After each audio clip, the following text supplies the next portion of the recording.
মুসলমান আল্লাহর বান্দা গোলাম, আল্লাহ রব্বুল আলামিন সরকারে দো আলম নবী মুহাম্মদ আরবি মুহাম্মদুর রাসূলুল্লাহ সাল্লাল্লাহু আলাইহি ওয়াসাল্লামকে নবীজি বলেন, নবীজিকে আল্লাহ তাআলা বলেন, নবী আপনি পেরেশানি হবেন না, আপনি চিন্তিত হবেন না। নবী ইন্না আ'তাইনাকাল কাউসার, নবী আমি আপনাকে নিশ্চয় আমি আল্লাহ আপনাকে হাউজে কাউসার দান করব। ফাসাল্লি লিরাব্বিকা ওয়ানহার, নবী আপনি আপনার রবের জন্য নামাজ পড়ুন এবং কোরবানি করুন। সরকারে দো আলম নবী নবী আলাইহিস সালাতু ওয়াস সালামকে আল্লাহ রাব্বুল আলামিন নামাজ পড়তে বললেন, নবী আলাইহিস সালাতু ওয়াস সালামকে কোরবানি করতে বললেন। ও মুসলমান আল্লাহর গোলাম, নবীজি কোরবানির জীবদ্দশায় যতদিন নবী দুনিয়ায় ছিলেন, নবীজি ততদিন পর্যন্ত কোরবানি করেছেন। মুসলমান আজকে আমরা অনেকেই চিন্তা করি, আমার বাড়িতে আমরা চার ভাই যদি আমরা সামর্থ্যবান হয়, 4 ভাই যদি কোরবানি দেওয়ার মতো সামর্থ্যবান হয়, নেশাব পরিমাণ মালের অধিকারী হয়, তাহলেও দেখা যায় 4 ভাই মিলে বাবাকে হয়তো মালিকানা বানাইয়া দিয়া একটা কোরবানি করে নেয়। এ মুসলমান, এ আল্লাহর বান্দারা, খুব মনোযোগ দিয়ে শুনবেন, কথাগুলা খুব মনোযোগের সাথে শুনবেন। আল্লাহ পাক রব্বুল আলামিন এই উম্মতে মুহাম্মাদীকে আল্লাহ তাআলা ক্ষমা করে দেওয়ার জন্য, আল্লাহ তাআলা মাফ করে দেওয়ার জন্য কত সুযোগ আমার আল্লাহ পাক রব্বুল আলামিন দিয়ে দিছে গো।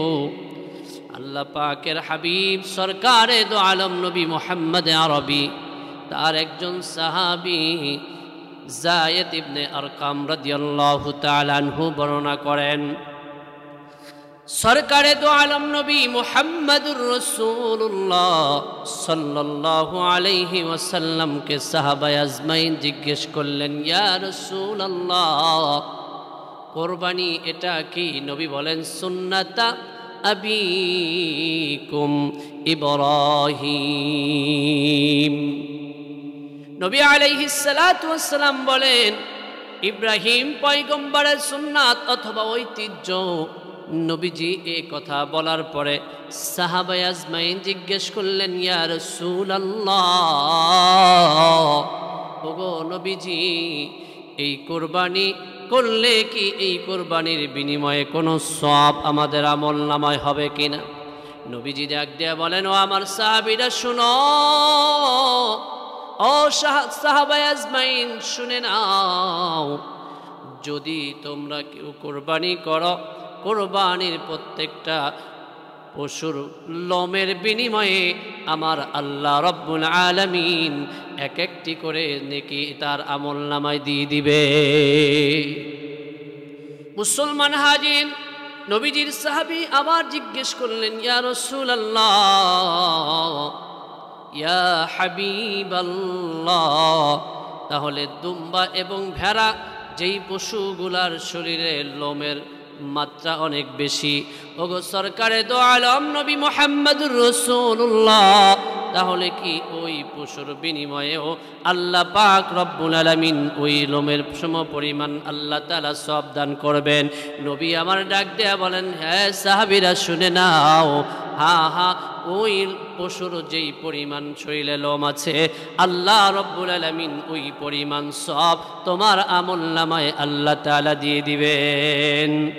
মুসলমান হাজিরিন, রাসূলুল্লাহ সাল্লাল্লাহু আলাইহি ওয়াসাল্লাম হযরতে ফাতেমাতুজ জাহরা রাদিয়াল্লাহু তাআলা আনহাকে ডাক দিয়ে বললেন, এ ফাতেমা শোনো, যখন তোমার কোরবানির পশুটাকে যখন জবাই করা হয়, তখন তুমি তোমার কোরবানির ওই পশুর কাছে তুমি দাঁড়িয়ে থাকবে, কেননা আল্লাহ রব্বুল আলামিন ওই পশুর রক্ত জমিনে পড়ার আগে আল্লাহ তাআলা সমস্ত সগীরা গুনাহগুলোকে আল্লাহ তাআলা মাফ করে দেয়। মুসলমান আল্লাহর বান্দারা, এই আখিরি জামানার উম্মতেরা, আমার নবীকে যখন আল্লাহ রব্বুল আলামিন আসমানে উঠায় নিলেন, মিরাজে নিয়ে গেলেন, যাওয়ার পরে আল্লাহ রব্বুল আলামিন নবীকে ডাক দিয়ে বলেন, হাবিব, আপনাকে আমি জমিন থেকে আমি আল্লাহ রব্বুল আলামিনের কাছ পর্যন্ত সফর করাইলাম, দিদার দিলাম। নবী গো, আপনি কি এখন খুশি হন নাই? নবী আমার ডাক দিয়ে বলেন, ইয়া রাসূলুল্লাহ, আমার হাবিব বলেন, ইয়া আল্লাহ, আমি রাসূলুল্লাহ খুশি হইতে পারি নাই, আমি নবী খুশি হতে পারি নাই। আল্লাহ রাব্বুল আলামিন ডাক দিয়ে বলেন, হাবিব, এই পর্যন্ত কোন নবীকে আমি আল্লাহ তাআলা আমার কাছে নিয়ে আইসা দিদার দেই নাই। নবী গো, আপনাকে দিদার করাইলাম, তারপরেও খুশি হইলেন না। নবী আমার ডাক দিয়ে বলে, ওগো আল্লাহ, আমি ততক্ষণ পর্যন্ত খুশি হব না যতক্ষণ পর্যন্ত আমার উম্মতকে কোনো পুরস্কার আপনি আল্লাহ তাআলা না দিবেন। মুসলমান, আমার নবী আল্লাহর সাথে দিদার করার পরে উম্মতকে ভুলে না। আমার নবীজি যেমন আল্লাহ তাআলার কাছে যাওয়ার পরে উম্মতকে ভুলে না, ওই নবীর মেয়ে ফাতেমাতুজ জাহরা রাদিয়াল্লাহু তাআলা আনহা তিনিও বলেন, আব্বাজান, শুধু কি এই নেকি, এই সওয়াব কি শুধু আমাদের আহলে বায়াতদেরই দেওয়া হবে, না সকল মুসলমানদেরকে দেওয়া হবে? নবীও যেমন উম্মত নিয়ে ফিকির করে, চিন্তা করে, তেমনি আমার নবীর কন্যা ফাতেমাতুজ জাহরা রাদিয়াল্লাহু তাআলা আনহা তেমনি এই উম্মতকে নিয়ে চিন্তা করে।